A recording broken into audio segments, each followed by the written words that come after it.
After a long overnight flight, we arrived in Athens full of excitement as to what we were about to witness in the next 10 days, a lesson in history.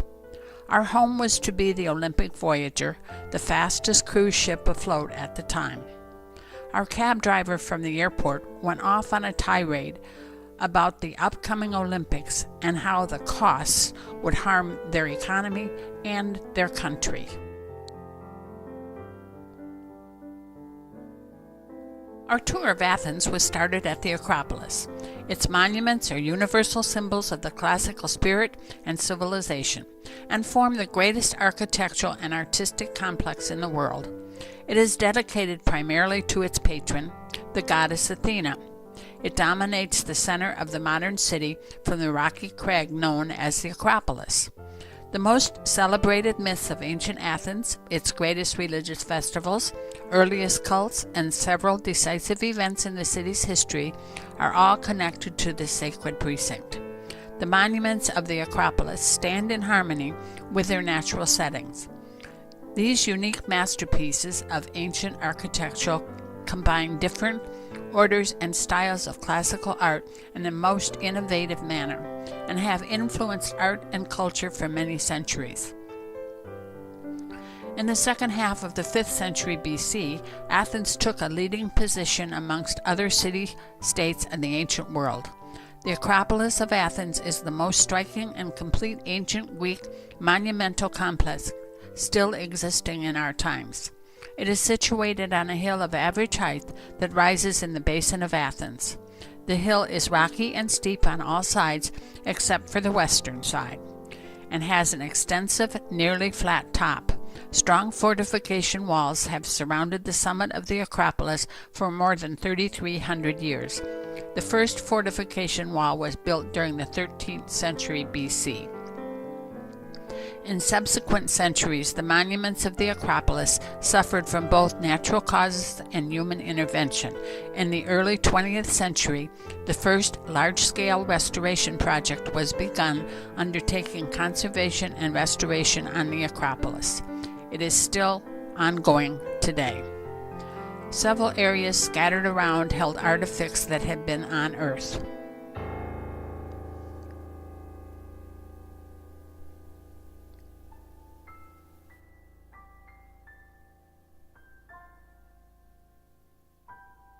As we were leaving, we noticed that one of the residents just couldn't resist in taking his afternoon nap. Off in the distance, we could see the few remaining columns of the Temple of Olympia Zeus and the Theseo Temple. It is one of the best preserved ancient temples, partly because it was transformed into a Christian church. We were also able to see the Acropolis Theater. In its day, it could accommodate an audience of 5,000. The exterior was adorned with arches and decorated with statues. It is today a popular open-air venue thanks to its spectacular setting underneath the Acropolis, and the venue for many magical summertime open-air concerts and staging of classical plays, as well as the Athens Festival from June through August.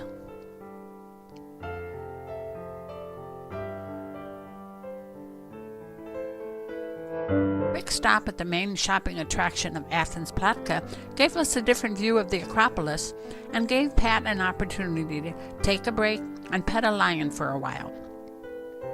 Our next stop was the ancient Olympic Stadium. Two things were amazing. One, it was constructed entirely of marble, and the other was how narrow it was. It is also the place from where the Olympic flame sets out on its journey to the cities of the Olympic Games, winter, summer, and youth. It is one of the city's most popular touristic attractions and one of Athens' landmarks. For dinner that evening, we took a cab to the top of Lobetas Hill, the highest of the 7 hills of Athens. After the cab dropped us off at the end of the road, we had to take a cable car up to the Euryzetis Athens restaurant. No roads in Athens go any higher. Once at the top, we took in some spectacular views of Athens and the historical sites that we had seen earlier. The view shows just how vast Athens is and offers a different perspective of the city. At the top, there's a chapel from the 19th century and an amphitheater. Our table was on an outside cliff terrace where we could enjoy fantastic views it offered from the Athens Acropolis to the Porta Piraeus, and was truly one of the best vantage points in all of Athens. During dinner, a new friend wanted to join us, so we were obliged to give him something to eat. Sailing into Santorini on Sunday morning with a picture-perfect weather was a breathtaking sight. Thousands of years ago, a colossal volcanic eruption caused the center of the island to sink, leaving a caldera with towering cliffs, now Santorini's trademark landscape. After another violent eruption in circa 1450 BC, most of the island caved in and sank beneath the waves. And again in 1956, another devastating earthquake. Most of the natives of Santorini sold out and left. In their stead came many entrepreneurs and developers, and the island reinvented itself on the cornerstone of tourism. Today, Santorini, with its dark volcanic soil, towering cliffs, and jagged gorges, has an almost eerie quality to it. From the ship, we tendered into shore, where we had a choice to reach the rim's edge, either a funicular, a donkey ride up the zigzag path, or, for the fit, a hike up the same path, dodging the donkey droppings as you walk.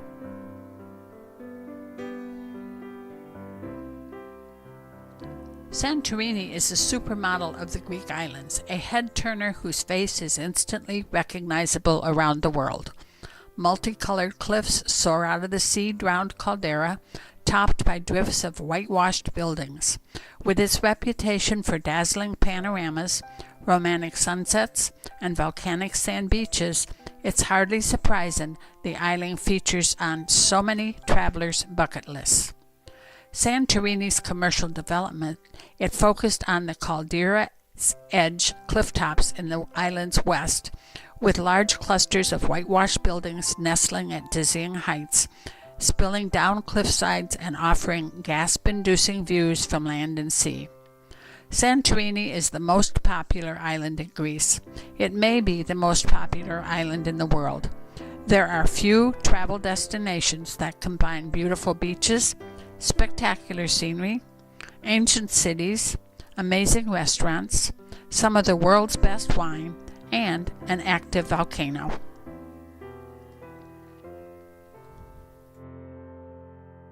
After a great day enjoying all that Santorini had to offer, it was back to the ship, ready for our next port.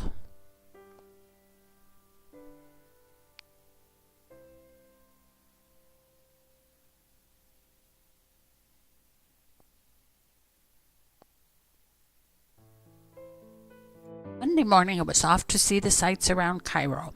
Arriving at our next stop, we were surprised at what was waiting for us. Several of the local Egyptians were hounding us to buy their wares. They were very persistent. We had been told many horror stories about these aggressive vendors. It was best to try to ignore them and keep walking. If you even slowed down, you would be swarmed.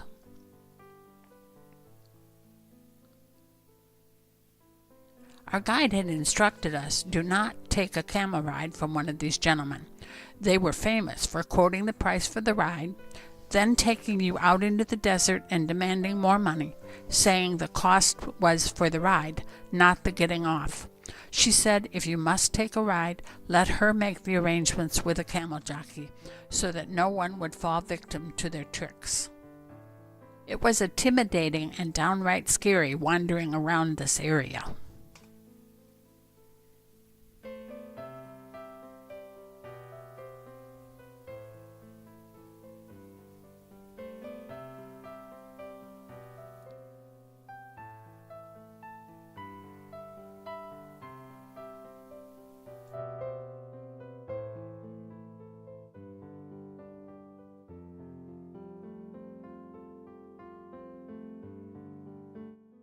One of the 7 ancient wonders of the world, the Great Pyramids of Giza, are marvelous feats of architecture.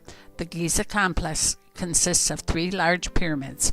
The grand structures were built approximately 2500 BC. How they were built has been a source of debate. The pyramids are part of the Giza necropolis that also houses the Great Sphinx, smaller pyramids for queens, and several complexes for the workers. Historians agree there was an immense amount of labor involved. Technical ingenuity and skill that went into the pyramids helped the structures remain standing today. We were amazed at how rough the exterior of the tombs were. It was originally covered with casing stones made of highly polished limestones. They are no longer present, being used by Arabs to build mosques after an earthquake in the 14th century loosened many of them.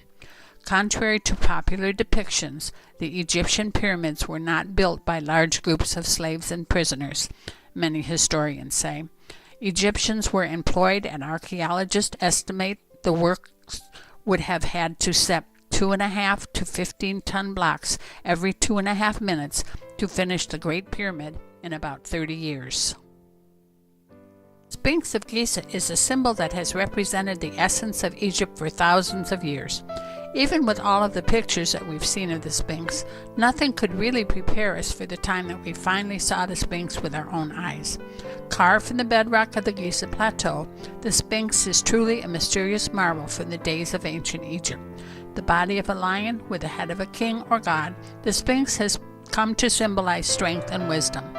Because of the changing desert terrain, the body of the Sphinx has been buried several times over. Most recently, in 1905, the sand has been cleared away to expose the magnitude and beauty of the entirety of the Sphinx.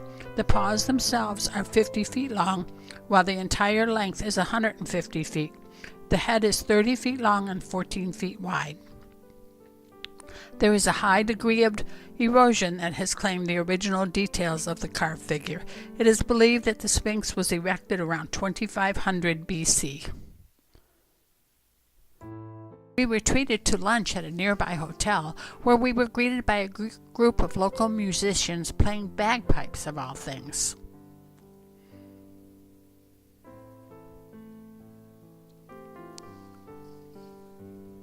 As we headed back to our ship at Alexandria, we got a quick view of the Nile River.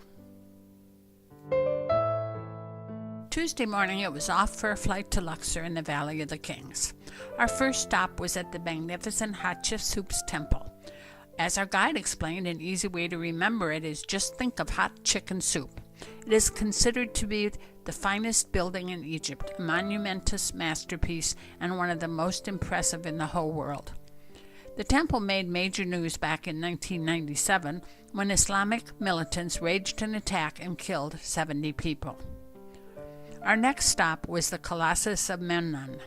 They are 2 of the most imposing ancient Egyptian statues still standing. The statues are an incredible 60 feet tall and are thought to weigh 700 tons each. They depict Amenhotep III. His mortuary temple was situated behind the statues, but has long since been destroyed by flood and borrowing of masonry and other statues for other ancient building projects. The pyramids of Giza and the Nile Delta were the tombs of choice for pharaohs of Egypt's old kingdom. But new kingdom pharaohs, who wanted to be closer to the source of their dynamic roots in the south, built their crypts in the hills of this barren tract near Luxor.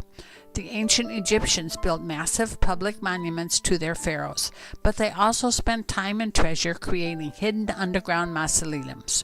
The Valley of the Kings, which is the most famed collection of such elaborate tombs, lies on the Nile's west bank near Luxor. Mummification was used to preserve the body so that the deceased eternal soul would be able to reanimate it in the afterlife. The underground tombs were also stocked with all of the material goods a ruler might need in the next world.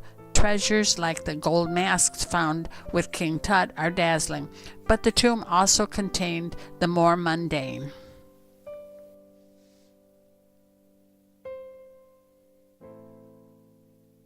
We were taken into Luxor for lunch at a beautiful riverside hotel. Again, we were greeted by a band of local musicians, but this time They were not playing bagpipes.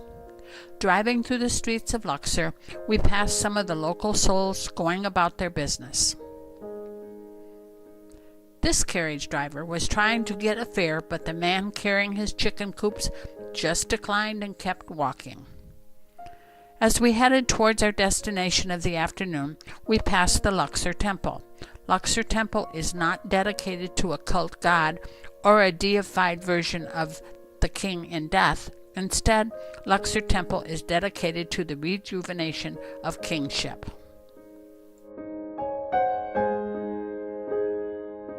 The Karnak Temple complex is huge, covering a site almost a mile by 2 miles in area. We listened intently as our guide explained what we were about to see. There are over 25 temples and chapels in the complex. Sanctuaries, obelisks, and groups of columns all feature accounts of the heroic deeds of the sponsoring pharaoh. The key difference between Karnak and most of the other temples and sites in Egypt is the length of time over which it was developed and used. Approximately 30 pharaohs contributed to the buildings, enabling it to reach the size, complexity, and diversity not seen anywhere else. Few of the individual features of Karnak are unique, but the sheer size and number of features makes it one of the most impressive temple complexes in Egypt. The Karnak complex includes several of the finest examples of Egyptian design and architecture. Among them are the Hypostyle Hall, considered one of the world's great architectural achievements. It is filled with 134 enormous pillars, the highest 70 feet tall, and each about 45 feet around. The most spectacular of the temples at Karnak is the Temple of Amun, the only section open to the public. This is entered via the Avenue of the Sphinxes, or Sacred Way, that once stretched the 2 miles from Karnak to Luxor Temple. Construction in the Karnak Temple complex began in the 16th century BC and continued for 1,300 years.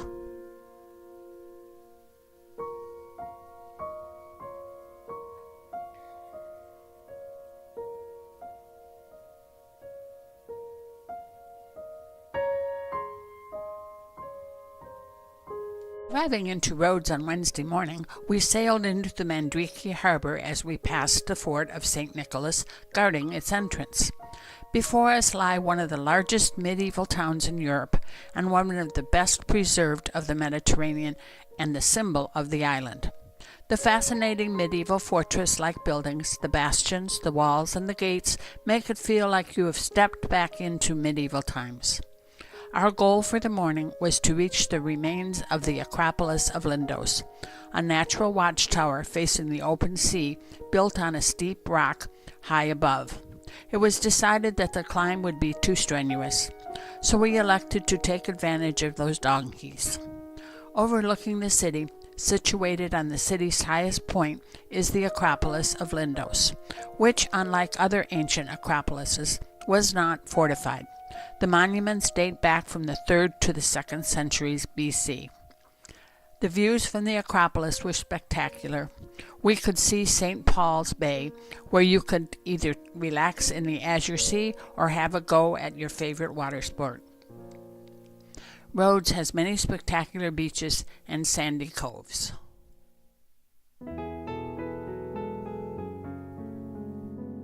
We did not arrive in Istanbul until 1 p.m. Thursday. We were picked up by our tour guide, and off we went for a cruise of the Bosporus. Cruising past the historic European and Asian shores, you can admire the mosques, fortresses, 19th century mansions, and the Sultan's fanciful gingerbread palaces and hunting lodges. The Bosporus, a 17-mile ribbon of water, has been a waterway of the highest importance since ancient times, and with ships carrying cargo to and from the Black Sea in the north, with the Aegean and the Mediterranean seas to the south, it is one of the busiest waterways in the world. It divides European and Asian Turkey, and Istanbul, a city graced with extraordinarily natural beauty and matches historical landmarks, spreads out from either side of it. Istanbul is the only city in the world to be found on 2 continents.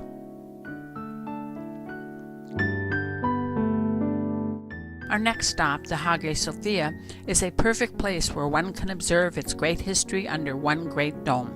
Hagia Sophia, once a church, later a mosque, and now a museum, is a great architectural beauty and an important monument. Another is the Blue Mosque, one of the most prominent landmarks of Istanbul. It is very impressive with its beautiful domes and semi-domes, nice courtyards, and 6 slender minarets. Before going into the mosque, the worshipper must wash his face, hands, and feet and must have his shoulders and knees covered. The whole complex was completed in 1616. Standing amongst this vast collection of buildings, gazing up at the slender minarets invokes in a visitor a sense of awe.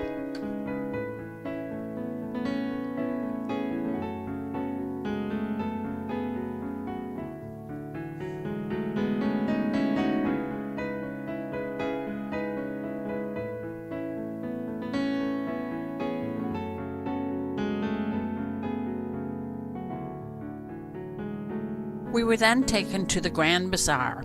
It is one of the largest covered markets in the world, with 60 streets and 5,000 shops. It attracts between 250,000 and 400,000 visitors daily.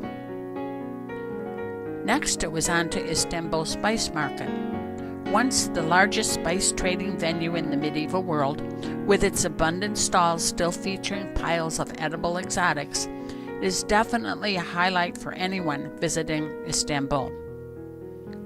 One has to watch the pigeon droppings from above when purchasing from these open spices.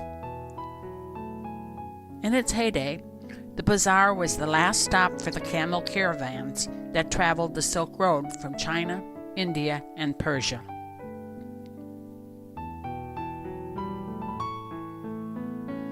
Once outside the market, we had to help the local economy by trying out some of these large pretzels that the boys were selling.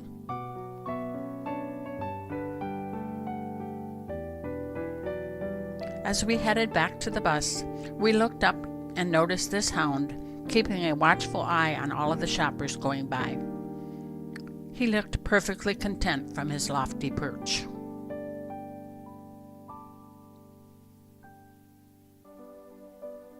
Sailing into the port of Kusadasi, located on the shores of the Aegean Sea, on Friday morning, we were looking forward to visiting Ephesus. In modern-day Turkey, it was one of the great cities of the Greeks in Asia Minor and the home of the Temple of Artemis, one of the 7 wonders of the ancient world. Today, the ruins of Ephesus are a major tourist attraction, especially for travelers on Mediterranean cruises. Ephesus is also a sacred site for Christians due to its association with several biblical figures, including St. Paul, St. John the Evangelist, and the Virgin Mary. Walking in the main entrance of the city, we were astounded by amazing sights. Grooved-in chariot wheels, streets made of marble, lead to wonderful temples, frescoes in terraced houses, fountains, as well as porticos. According to historians, the population of the city was 250,000 or more. That made it one of the biggest and most crowded cities during the time. Just 5% of the whole city was preserved.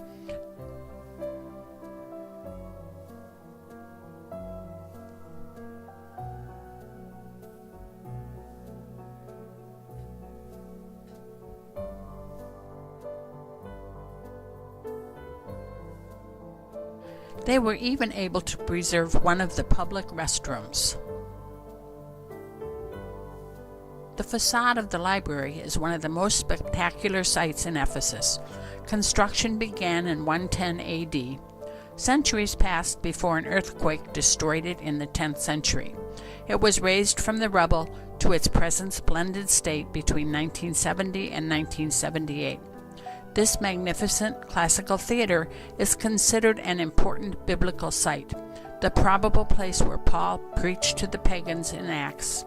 The theater was used not only for concerts and plays, but also for religious, political, philosophical discussions, and for gladiator and animal fights. It is still in use and can seat 25,000 people.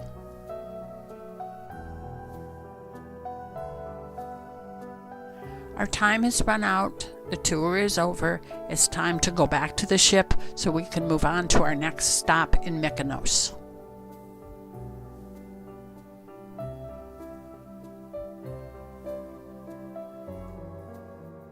Mykonos has become the most popular and most expensive of the Aegean Islands.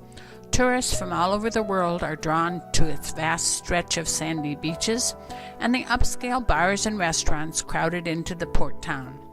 The town's whitewashed streets, its cubicle houses and churches with their dashes of sky blue doors and domes are the stereotype of classic Mykonaic architecture.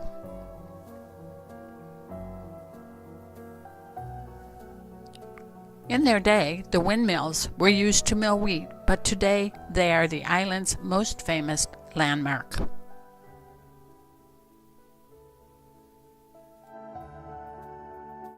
The end has come to a marvelous trip with wonderful old friends to places that we had always dreamed of.